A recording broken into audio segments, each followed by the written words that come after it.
Hello everyone, welcome to Nursing My Next Live channel. And today we are here to discuss tricky tips with your scientific mentor Deepshikha.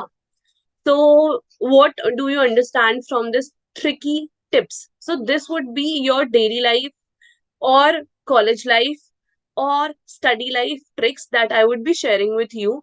So, today the tip is for your first clinical nursing posting. All of us are very curious, very excited when it comes to अरे ना like हमारी posting में जाना है, आज first day है, first years वाले students mainly या फिर आप किसी भी ईयर में हो, है ना? मतलब it is just related to your clinical nursing posting की कैसे एक फन वे में आप अपनी क्लिनिकल नर्सिंग को बहुत ही अच्छा बना सकते हो, क्लिनिकल पोस्टिंग्स को इम्प्रूव कर सकते हो, क्लिनिकल पोस्टिंग से बहुत कुछ सीख सकते हो.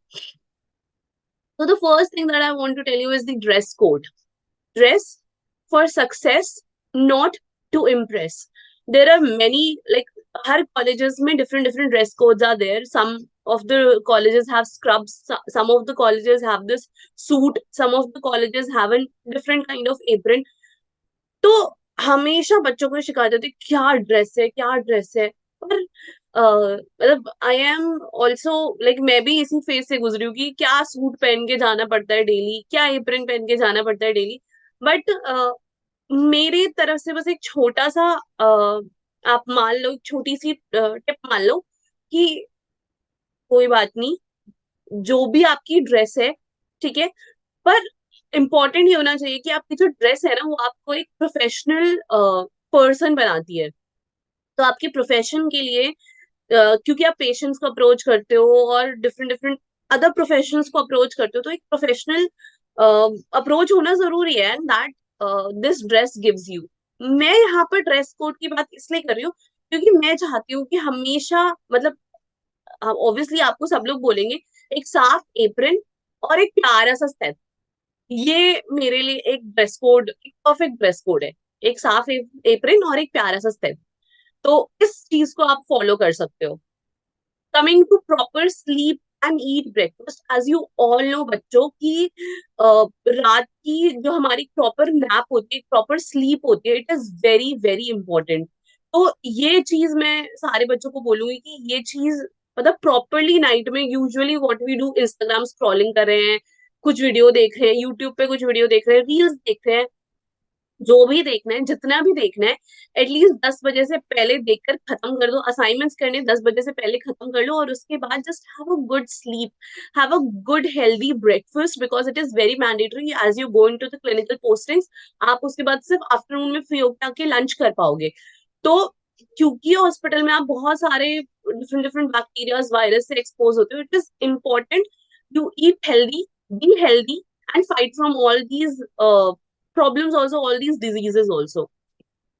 Do your research wherever you are posted. ऐसा हो सकता है कि आपकी पोस्टिंग डिफरेंट डिफरेंट एरियाज में हो, कभी मेडिकल मेडिकल एरिया में हो सकती है, मेडिसिन में, कभी सर्जिकल एरियाज में हो सकती है, कभी ऑन्कोलॉजी में हो सकती है, कभी आपकी पोस्टिंग ईसीजी, जहाँ पर ईसीजी होता है वहां हो सकती है, कई ओपीटीज में आपकी पोस्टिंग्स हो सकती है. So my idea would be wherever you are posted, at least one thing follow करने की कोशिश करो कि जहां पर भी आपकी पोस्टिंग है उस एरिया के बारे में पहले से रिसर्च कर लो. ओके ठीक है, अगर मुझे सर्जिकल वार्ड में जाना है तो मुझे सूचरिंग आना चाहिए, और मुझे ड्रेसिंग आना चाहिए, मुझे इन इन सूचर्स के बारे में पता होना चाहिए, इन इन सर्जरीज के बारे में पता होना चाहिए. डू योर रिसर्च कि आप वहां पर क्या लर्निंग लेकर जा रहे हो. Second important thing is do your research कि आप वहां से क्या सीख कर वापस आओगे. So this is very important. ये बहुत सारे लोग नहीं बताते, बट मैक्सिमम लर्निंग जो होती है ना वो आपकी क्लिनिकल पोस्टिंग्स में ही होती है. तो इस चीज को बेनिफिट उठा सकते हो.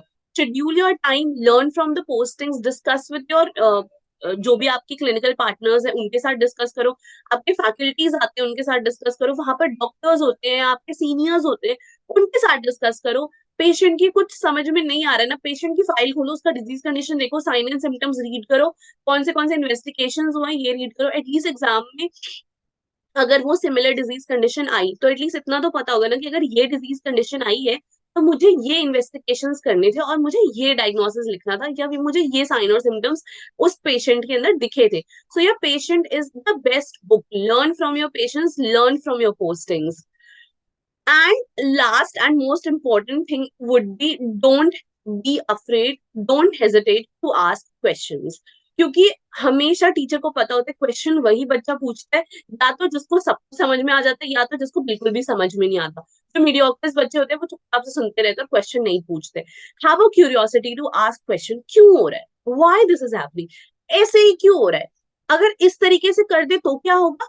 तो अब ऐसा भी नहीं कि आप ये सारे क्वेश्चंस पूछ के अपने टीचर्स या फैकल्टीज को तंग करो, ऑब्वियसली नॉट, बट हाँ, be curious and don't be afraid to ask questions, because while you are asking questions, half of the answer you will get at the same time.